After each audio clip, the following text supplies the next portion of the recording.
Rob, man, what a freaking win for my Dallas Cowboys. My on and off again girlfriend, bro. Listen, one thing about it, the feelings that I think are gone, they come back when we beating the shit out of the Eagles. I was going nuts today.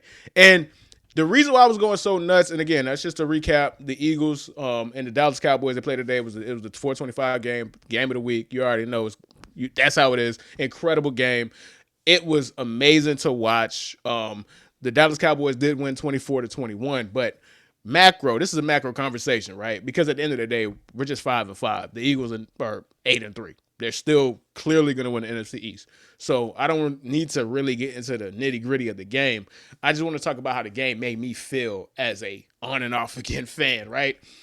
I tell people all the time, when it comes to my fandom, and this is relatable to everybody, you included, anybody, whatever fan of a team you are, we're okay with losses if the team is playing hard, right? Like, the team has fight.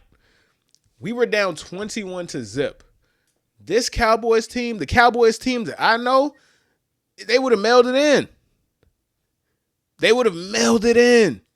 Mailed it in. And that's why I used to always tell people, when I watched the Cowboys, when I was a fan, we were winning 3-4 games a year. But that team played hard. I had respect for them.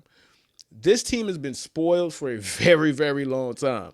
So to see them come back from 3 touchdowns against the Eagles, not against the Bengals, not against the Raiders, not against some bum trash hat team, a real winning team, a real division rival. Super Bowl champs. Defending Super Bowl champs.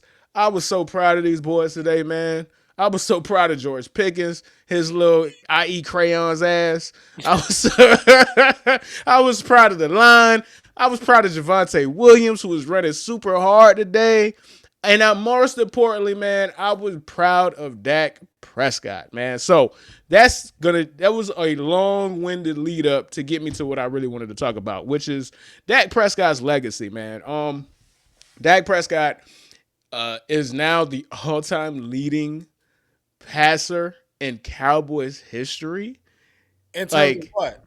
All time. He's the all-time career passing leader in yards. Oh, wow. He's number one in yards. He's second in attempts. He's third in wins. He's second in touchdown passes. And he's going to have all the records. And it's just crazy because I'm like, this is never supposed to happen. This was a 4th-round pick out of Mississippi State. He was a backup. The only reason why he even started is because Tony Romo broke his back in preseason. Right. And he got in and he never looked back. Like, there's a ridiculous amount of hate towards Dak Prescott. I am a part of it because he deserves a lot of it. But I think what we do when it comes to football fans is that we lose perspective on things, right? Like, if you got a good quarterback, bro, you're doing better than 90% of teams. If you have a legitimate good quarterback. There's never been at any point in time that Dak has been a bad quarterback. He's been a good quarterback. He's been a top 10 quarterback probably since his 3rd year. And because there's so much, we have such high expectations, it's such cutthroat. The game of football is, what have you done for me lately? Did you win a Super Bowl or not? Especially when it comes to quarterbacks. It's either if you didn't win a Super Bowl, your whole career is trash. And it's like, no, it's not, bro. Like, Dak is going to make the Hall of Fame. Right? Like Dak is a Hall of Fame quarterback. And it's just crazy to really have that perspective. Is Tony Romo a Hall of Fame quarterback? No, Tony Romo's not a Hall of Fame quarterback. Now, I'll say this. Dak is on the Hall of Very Good. Like, if you really look at everything, and there's ways for him not. He's on the bubble. I'm not going to say he's going to make the Hall of Fame. He's on the bubble. But the fact that it's a discussion, right, lets you know how good he's been for a long time, and he's probably the most overly hated quarterback that I can remember. And again, I'm a part of it. How many times have I ripped this dude to shreds? He's also the Cowboys quarterback, Herbie, and you know how people hate the Cowboys.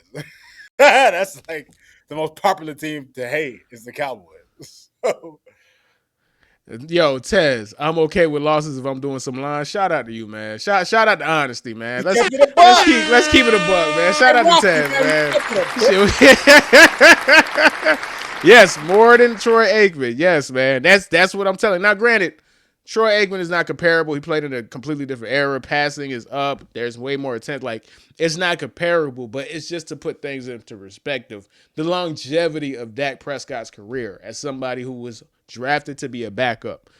There's a universe where Dak Prescott never starts for the Cowboys. There's a universe with Dak Prescott, because he never started for the Cowboys, he is a journeyman. He's on somebody backup. Because, guys, when it comes, we seen it with Shador. If you are a backup, you're viewed as a backup unless you wow people and blow people away. Right. Like, blow people away. There's a universe where a potential Hall of Fame quarterback could have been a backup quarterback for his entire career, never got an opportunity. It took a freak accident for Dak Prescott to get a job and literally never look back with that opportunity. And I just wanted to give Dak his flowers because he deserves them, man. Like, he deserves them. I criticize him when he needs to be criticized, but as a big picture, separate the fandom, separate my bias, separate my anger, or whatever I have in regards to Dak Prescott, objectively, I have been spoiled by a good quarterback since 2014. So I just want to go ahead and give him his flowers to have what he's done this past 11 seasons, 12 seasons, however long it's been, to be the career leader for the Cowboys. Again, this ain't the Browns, dog. This ain't the Browns. This ain't the poverty Panthers. This is the Dallas Cowboys. To do this with this team, we have to put these things in perspective. And to hear you and Carissa on this same episode talk about the bad quarterback at the bad quarterback at the bad quarterback at the bad quarterback that you guys have had, and I'm over here crying about this guy who is potentially a Hall of Famer. Yeah, man. Shout out to Dak, man. Let's go ahead and give credit where credit's due for greatness, for the good players that we've had, the good players that we take for granted across the spectrum of all sports, especially in football. Is Dak a top 10 quarterback all time? No. Top 20? Oh, no. He was a really good quarterback in his era, man. And I just wanted to go ahead and give him some love, bro. Let me ask you something, Herbie. What's up? How do you think Dak will be viewed in this era? Like, for example, when we look at the previous era of quarterbacks, where we know the four elite quarterbacks of the previous era: Tom Brady, Peyton Manning, Drew Brees, Aaron Rodgers. But we also remember the next guys. We remember Ben Roethlisberger. We remember Phillip Rivers. We remember, there were other guys, Russell Wilson, right? Like there were other guys on that next level. Where do you think Dak will be remembered in terms of this era? Okay, this is where I might have to really think about it. Not the question that you're asking, but think about the Hall of Fame. Because now that I think about it, Dak probably ain't gonna make the Hall of Fame, right? Like, there's a lot of good quarterbacks that doesn't make the Hall of Fame, and he can't objectively say he had a better career than them. Like, say for a Phillip Rivers, there's no guarantee Phillip Rivers is gonna make the Hall of Fame, right? And he's in that tier. He's a Phillip Rivers level guy, but he's not gonna be remembered. He's not gonna be remembered. You only we got to the point where we only because Herbie. I remember Phillip Rivers. No, but we remember Phillip Rivers. Okay. That's what you're saying. Because we watched Phillip Rivers. I got you. People who watch Dak are gonna remember him. 20, 30, 40 years from now, unless he wins a championship, they're not really gonna hold his name up, right? Like, not like a Roger Staubach. Not like a Roger Staubach, because we don't idealize and we don't deify our quarterbacks like that. Roger Staubach was big in football. That's a good one, Rafi.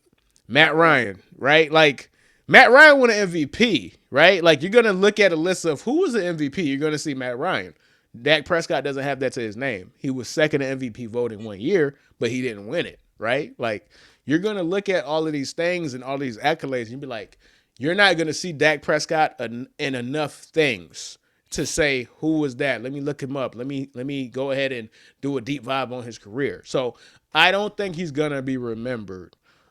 And maybe because he's a Cowboy and it's just such a big brand, he'll be remembered because of that.